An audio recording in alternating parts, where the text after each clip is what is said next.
what is the real IP? Real IP is the logic. How do I solve a problem? And that is what is differentiating company A versus company B. Security is generally an afterthought because people are interested in, does the use case actually work? You need to have overlapping, concurrent, and redundant security. And that's what Cisco has brought with the Secure AI Factory stacks. There was an announcement from Uber. They said they ran out of all the token budget in the first 4 months or something like that. This is a serious problem. So how do you solve this problem? Talking about security, we're talking about building it from the ground up. It works with 10 people scale.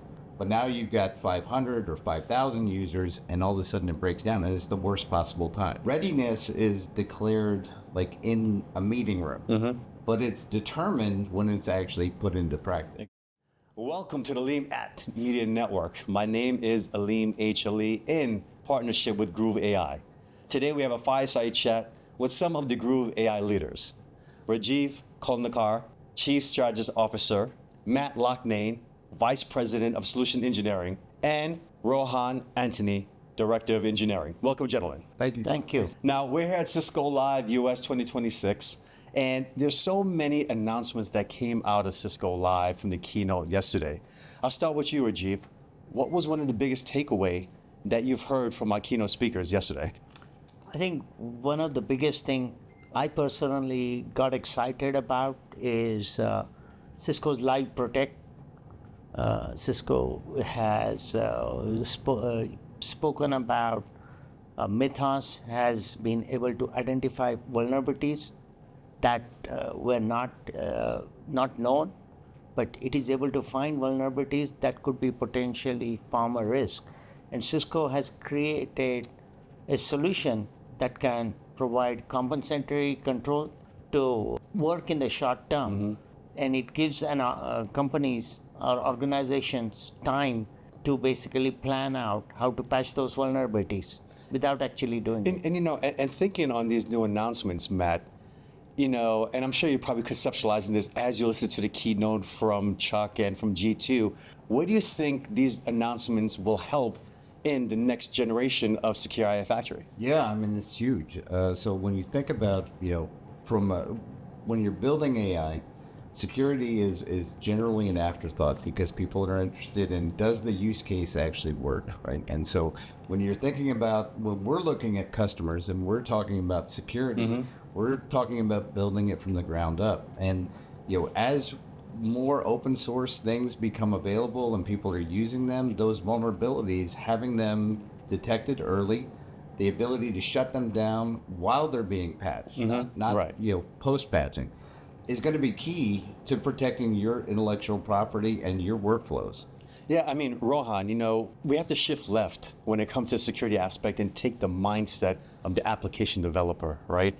Now with Mythos checking out day zero vulnerabilities.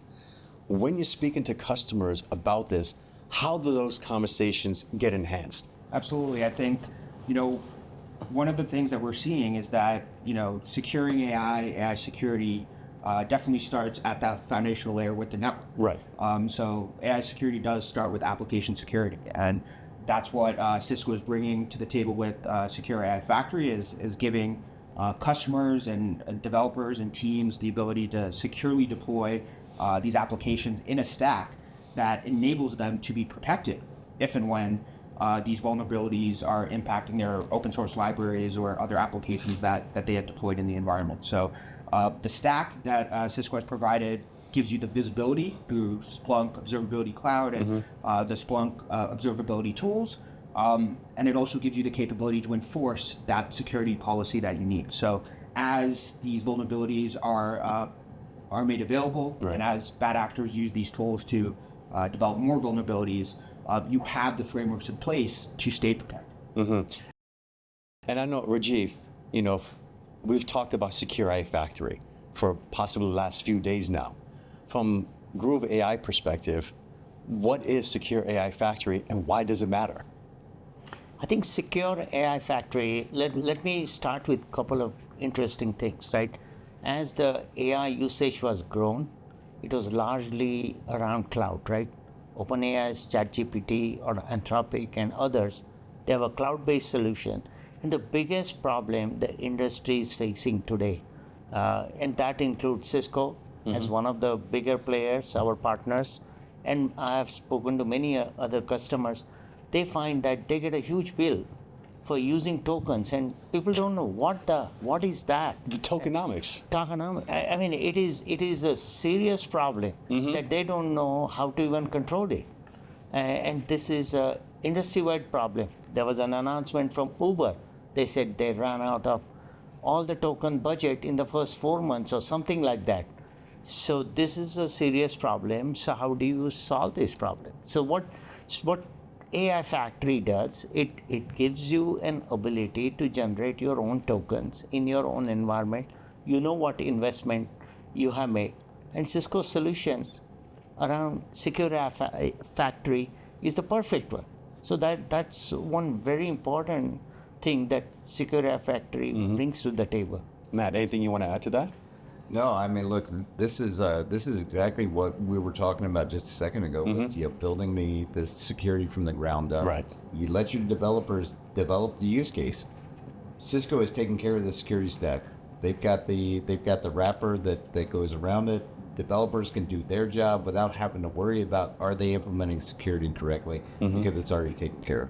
Because we're looking at the full stack, right? We're not separating the network from the security, from the observability, and even from the data itself now. Right. So the full stack amalgamation is what we're looking for as far as enterprises are concerned these days to modernize that. Now, Rohan, you've spoken to a lot of customers from the pre-sales perspective and the post-sales activities and delivery operations, as well as from your team. What is something, or I guess I should rephrase it, what are customers missing that they would potentially regret 6 months from now? That is probably overseen in architecture from the beginning, right? You know, you have your build phase, you have your design phase, but there's always something missing. What are some of the things that customers should be aware of at the beginning that they do not regret 6 months from now? Absolutely. I think security is absolutely a core component that customers have to consider up front. And that's one of the benefits of the Secure AI Factory stack is that you can build a framework that your developers can follow. So that's embedded into the development stack, and your developers can work within that framework to develop secure applications. But what goes along with that is also visibility. So you have to ensure that you're building out a visibility stack that is manageable and that you can operate. And that's what the Cisco Secure AI Factory is really bringing to the table. With the dashboards that are provided, with the collection and the ability to collect the appropriate metrics and discover the metrics that are required to analyze and monitor these applications, you're provided with the visibility you need to secure the environment. So customers need to ensure that these frameworks are laid out from the start, so that as new applications are deployed in the environment, new models are deployed, that security and that visibility is maintained. See, I think the common theme that we have here is security. Yep. Yeah. Right? I've been hearing it all day yesterday from the keynote operations. Security got to be built into the fabric. Security got to be built into the data infrastructure. Security got to be built into our AI solutions and in AI Factory. Now, Rajiv,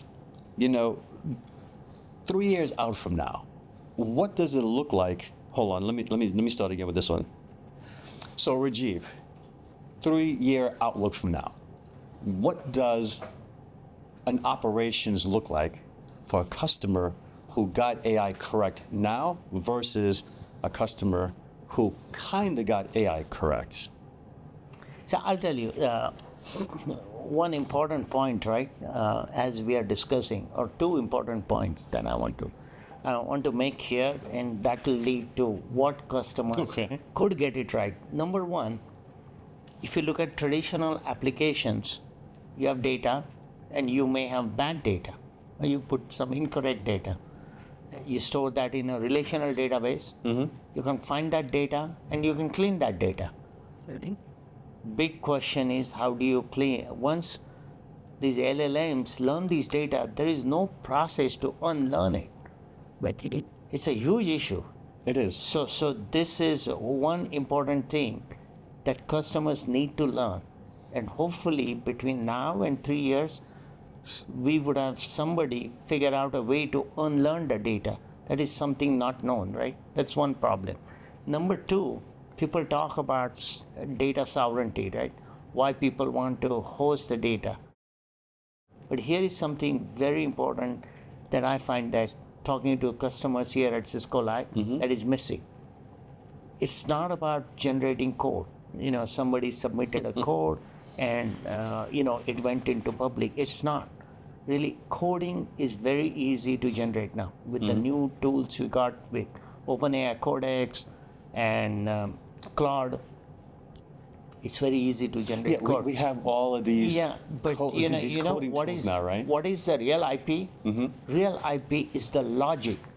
How do I solve a problem? And that is what is differentiating company A versus company B. So this logic is very important.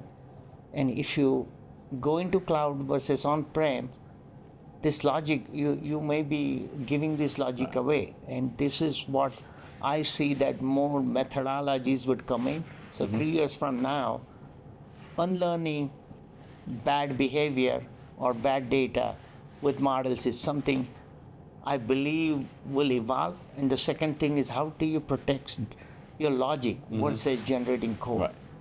So Matt, do you agree with that? I mean, Yes. if you think about it, right, we have Anthropic, we have OpenAI, we have Cursor, we have all of these tools now that help us vibe coding. So aside from the application developer perspective, is the real IP in the logic itself or the execution of that vibe code? So I think it's two things, right? But execution is not one of them. Okay. So the first one, I agree with Rajiv really strongly on the fact that your IP is how you think about problems, how you approach problems, right? That is your company's process and flow, and that's what is not being protected today when you're sending this to kind of the frontier models. The second thing is, readiness is declared like in a meeting room, but it's determined when it's actually put into practice. Exactly. Right? And so when we're talking about like 3 years down the road, customers that are starting in those POC environments and it works with 10 people scale, but now you've got 500 or 5,000 users and all of a sudden it breaks down and it's the worst possible time, right? So you've actually put it in production. You said, hey, I've committed to my CIO or my CTO that this is going to work. Right. And then you find out that it breaks down at scale.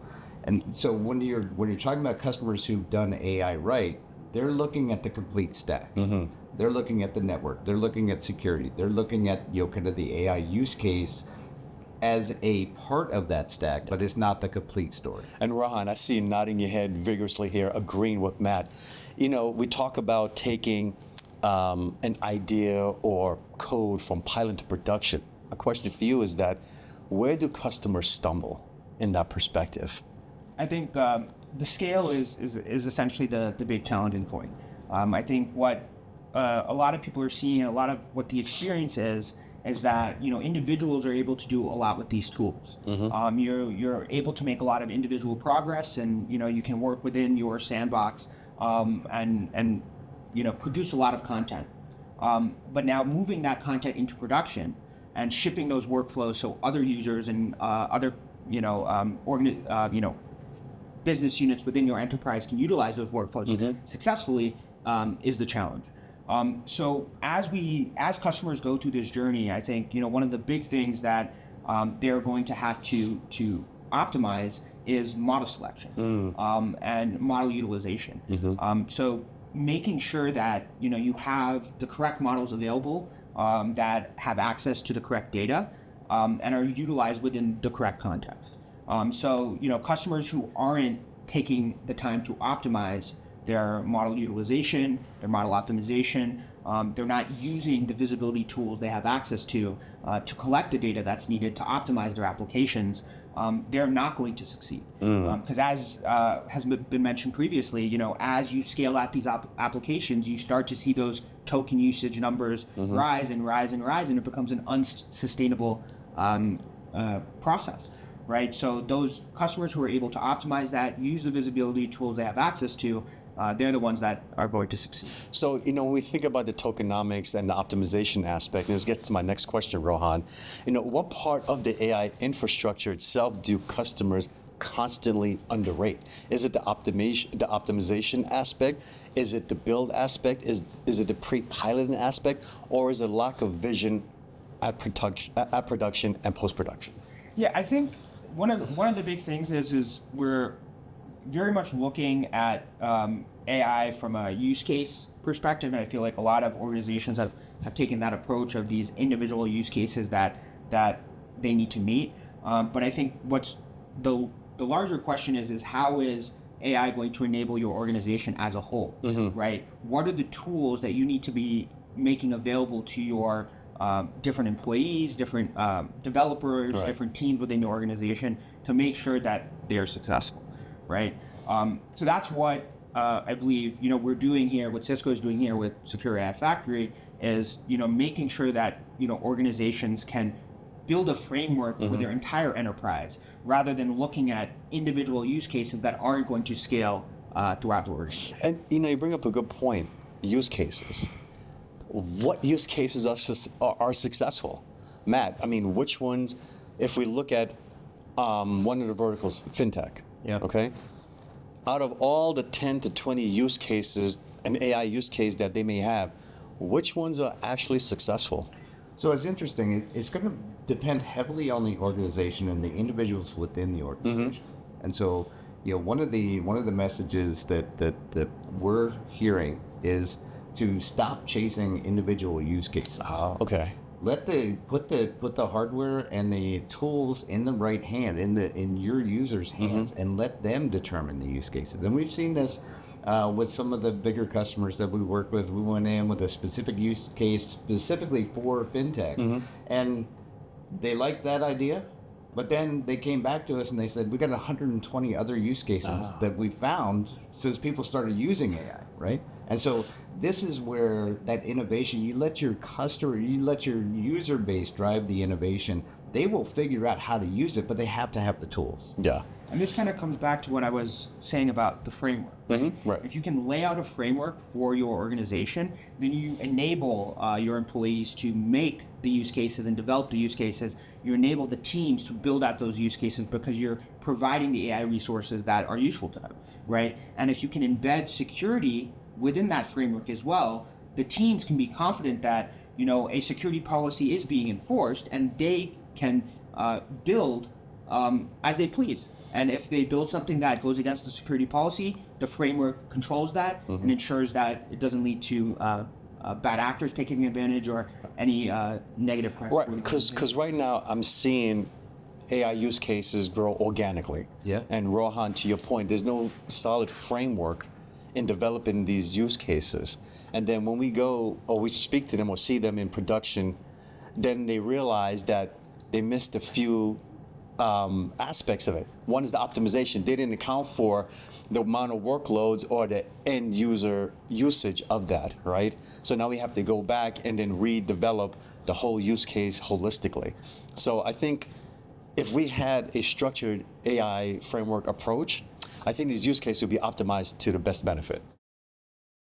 Now, Rajiv, after everything we talked about, to me and my conversations with a lot of different CIOs, they're still in a wait and see mode. What are some of the decisions that they need to make right here, right now? I think I would go with two decisions. Okay. That's my belief. Number one, they really need to plan if they are in industries like fintech, highly regulated industries, etc. They need to really start thinking about where should they start building their internal infrastructure, right? And when you start building the internal infrastructure, several of the things that were not a problem come into play. For example, power and cooling. Do I have that capacity? It's not complete, nothing to do really related to what the benefits AI brings, but it is essential. foundation for creating your own internal infrastructure, right? Because of the data sovereignty and others. So that's something they really need to start planning, because you cannot build power and cooling infrastructure overnight. It is going to take time. So it requires planning. That's one thing that they need to seriously look at where they should be. But the second thing I would recommend everybody is enable your companies, your senior executives, with learning about the benefits of AI, what they should be doing versus not doing, how to use the tools. And it's not that hard, but going through that initial learning about what the benefits are, even simple things like, for example, we did in our organization within my team that there is ChatGPT or Anthropic, cloud. We didn't know how to use it, but then after studying a number of these things, we went through some learning. How do I set the right prompts? Right. How do you make AI really help you? So there is a method to this madness, and I think that is something organizations should plan, right? What are the best practices that somebody needs to adopt while using some of these tools which are freely available? So that education part is very important. That's one part. Planning for building an infrastructure that can support your AI infrastructure is another part, because that's not going to happen. I wrote a paper a few months ago looking at the perspective from a CIO, CTO, and CISO perspectives. And as it relates to AI, from a CTO perspective, one thing that came out was that, do we have the proper technology to support AI? From a CIO perspective is, how much am I spending for AI? And from the CISO perspective, how am I securing AI? So Rohan, taking those three paradigms from those three CX leaders, how can we help them? Yeah, I think, across the stack, I think we can absolutely support each one of those goals, right? I think, definitely from a security perspective, bringing the framework to an organization where you can lay out a governance strategy and enforce that at all layers of where your AI application will be deployed. Then from a cost perspective and a pricing perspective, we can get that visibility into how AI is being used, how our resources are being utilized, are we overutilizing or underutilizing our resources, and that essentially enables us to do the planning required to understand how AI is actually providing an ROI to our business. But to kind of add on to some of your previous question with Rajiv, I think definitely one of the things that CIOs have to be doing today is saying, how can I use my data currently to accelerate Exactly. That is going to be the most important question, because as we know, the frontier models have done a tremendous job in democratizing intelligence and making a lot of these capabilities available to the world, right, to all individuals. But the things that make organizations unique is their internal data sets, the data sets that haven't been used to train these models. So CIOs today have to be looking at the data that they have, and they have to start thinking about, how do I leverage this data to create the models and create the model serving architecture that is required to really get ahead of the game. Because if you're just relying on those frontier models, you're going to fall behind your competitors who are using their IP, using their data to accelerate their AI journey and achieve the best outcome. Now, Matt, helping a CIO make the decision on using the data correctly and how can they benefit from this new data context, how does that trickle down to the operations team on the customer side that has to build out the secure AI factory or some sort of AI infrastructure to support those intended business goals? Yeah, it's a great question, and really it's not just how it trickles down from the information side. It's how do they actually create an operational workflow? How do they support that? And what we're seeing is that there's a lot of skill gaps in, between the developers who are building the AI use cases and the support staff that's required to support the infrastructure needed for this. And so, one of the areas that Cisco has really kind of accelerated this idea is with a full stack solution that is easy to manage, and it's got the observability that you need. It's got the security built in, and so this is where these teams can get ahead and kind of close that skill gap. Now, let's shift gears a little bit here. We talked about AI Factory. We talked about Cisco's certified platform. Let's go ahead and talk about Gruve's PulseAI platform. Matt, tell me a little bit about it. Yeah, so basically, if you think of it, it's an AI appliance. Okay. So basically, we have a validated design built on Cisco, powered by NVIDIA, and we sell it in 16 GPU or 32 GPU or all the way up to 2,000 GPUs. But those are kind of the small, medium, and then custom kind of solutions. We're focused on really two pieces of hardware as far as the GPU goes. You've got the RTX 6K systems, which are going to be great for like video applications. And then you've got the B300s, which are the big boys, and they're going to be used for more of the agentic workflows and some of the higher end use cases. That's the goal, and the idea is, look, this is a completely self-sustaining architecture that you can deploy within about 2 to 3 weeks. Okay. From initial deployment to first tokens being passed. And complete validation along the way. Yep. Awesome. Now, I shouldn't say awesome. Excellent. Now, Rajiv, what is the benefit of PulseAI? I think here is, I've spoken to many Cisco partners and customers about Secure AI Factory.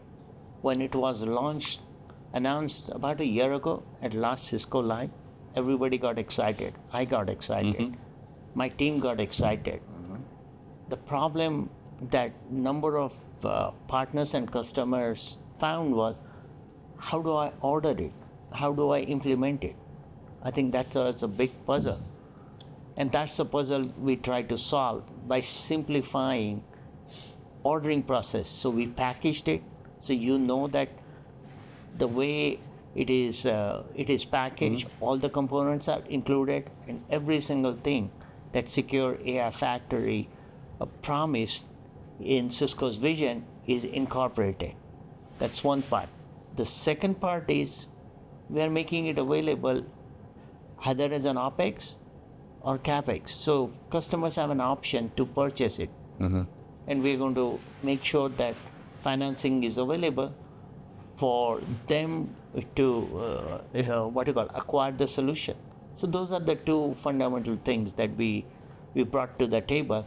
And the last one is obviously Gruve's services in terms of architecture, design, and then managing the infrastructure if customer needs the support. And Matt, Gruve's AI delivery team, how deep is Gruve AI's delivery team? Oh, it's fantastic. We have a lot of depth, and we've got over 700 employees now that are focused on specifically AI forward capacity. So now, Rohan, I have to read this question to you because I've gotten this many times from our customers. So let me get the question here. I'm gonna have to read the question. I'm gonna have to say this again. Now, Rohan, I have to read a statement here from what I'm hearing from customers. So here we go. Customers tell us they want AI in production, but most are still in departmental pilots. How does PulseAI shorten the distance between pilot and enterprise inference, and where do customers get stuck? I hear this question many times, and I had to read it directly.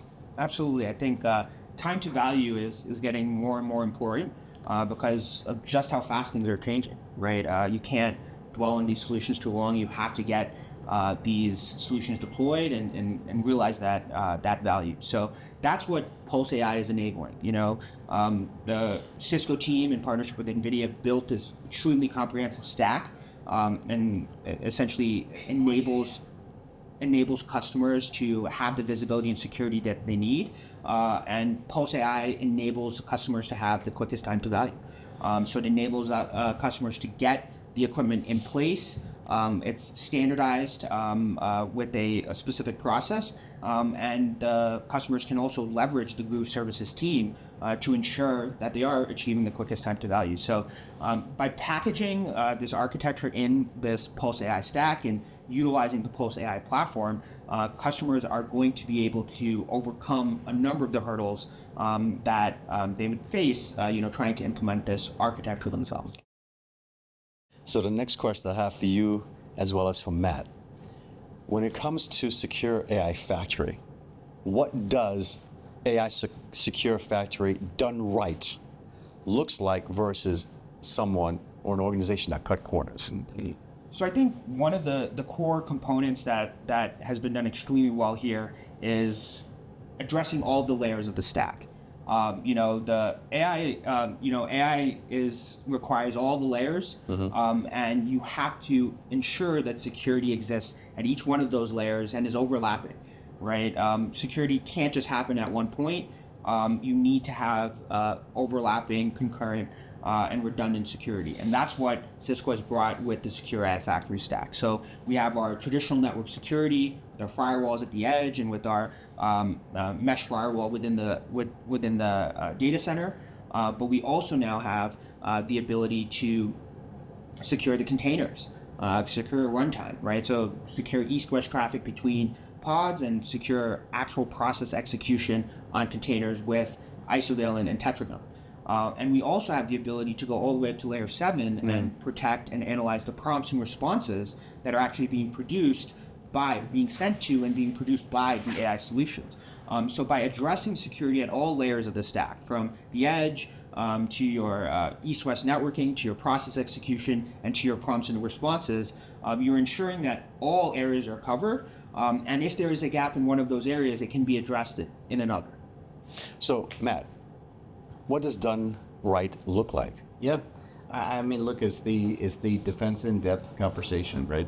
Like Rohan mentioned, we've got security to every layer of the stack, and when you're looking at, like, especially at the isovalent side, right? Which I think you and I have talked before. Yes. I feel is very underrated in kind of what its capabilities are, and they're releasing more feature sets all the time.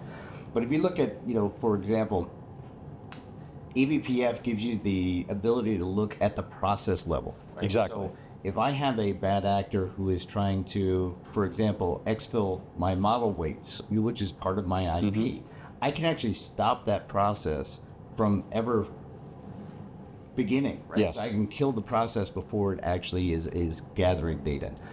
This is something that doesn't exist in other customer stacks, other partner stacks, other vendor stacks. So, like, Cisco has done a really amazing job of putting this whole thing together, thinking about it from top to bottom as a foundational layer.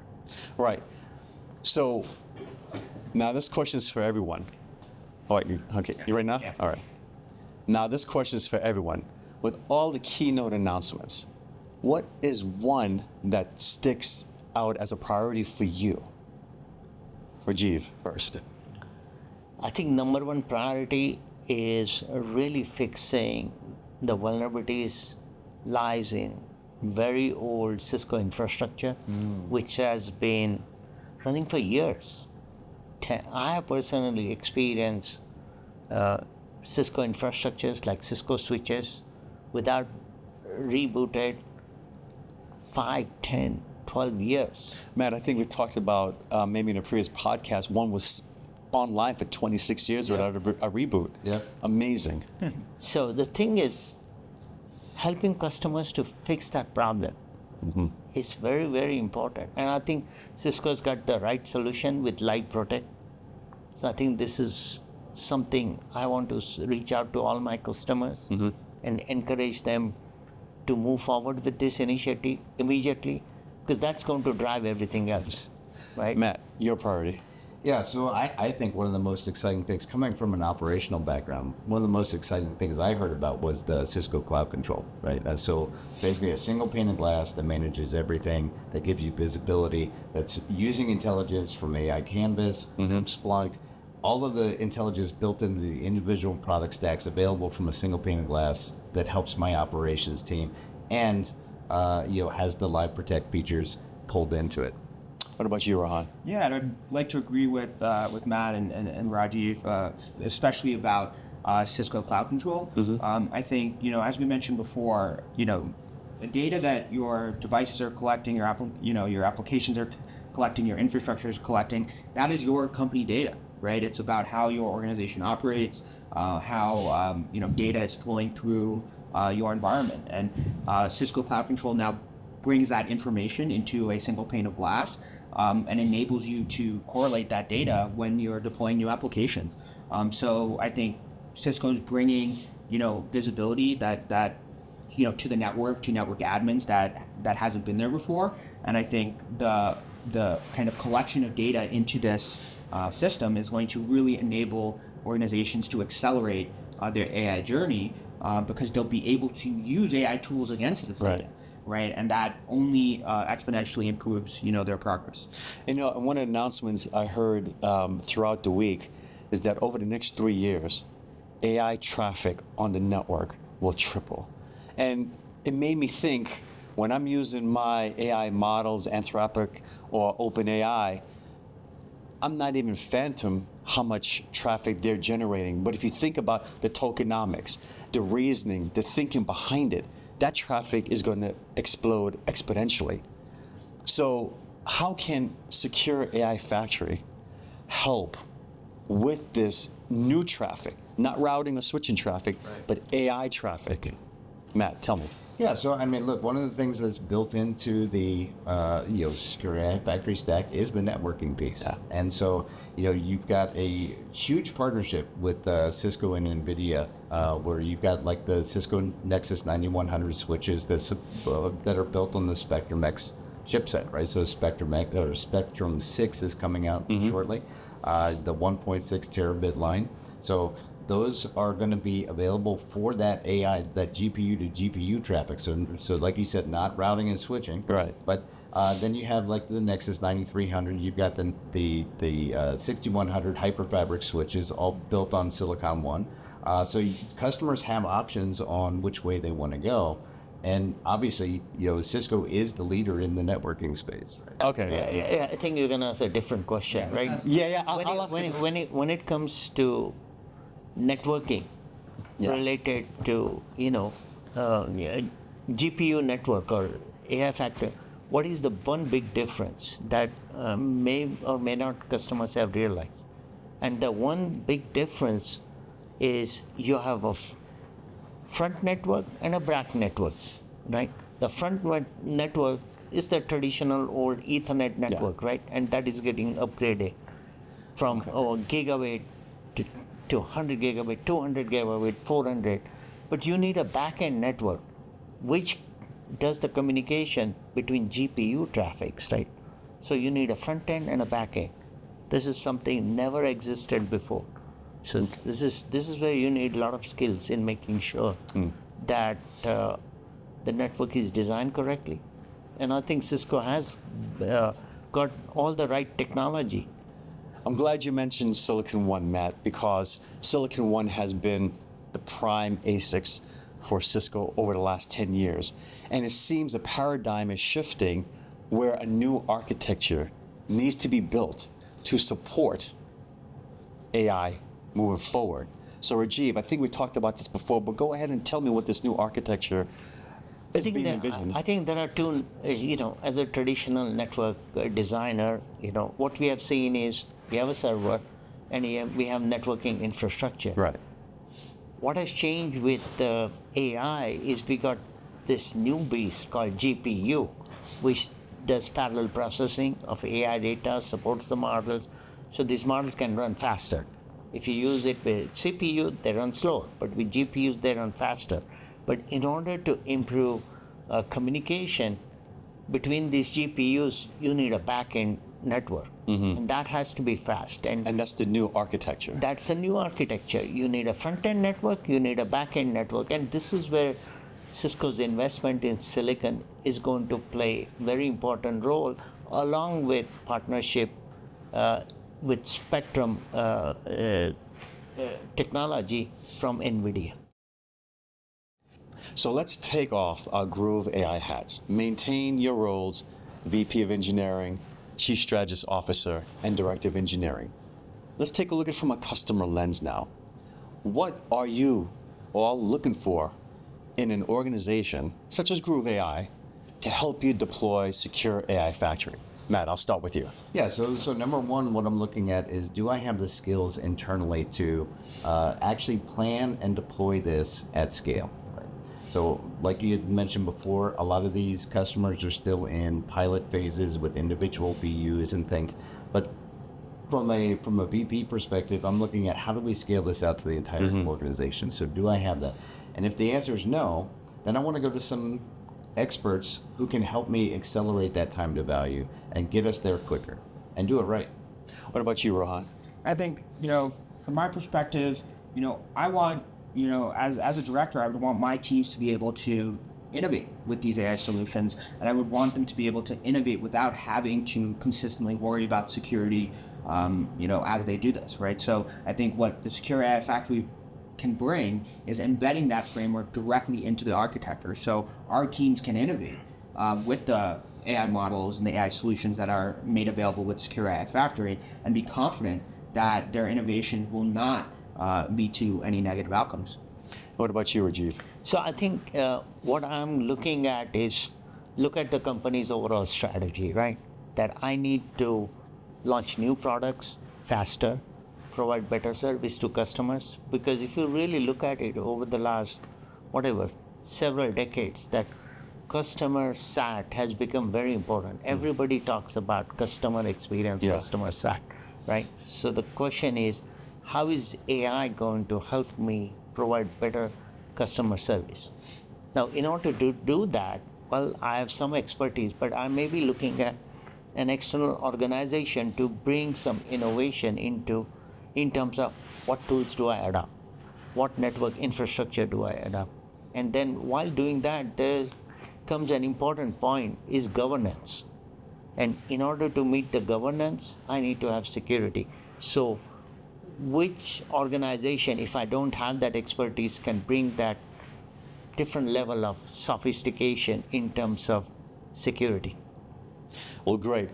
Well, gentlemen, I thank you very much for this fireside chat with Gruve AI. Matt, Rajiv, Rohan, thank you very much. Thank you. Thank you.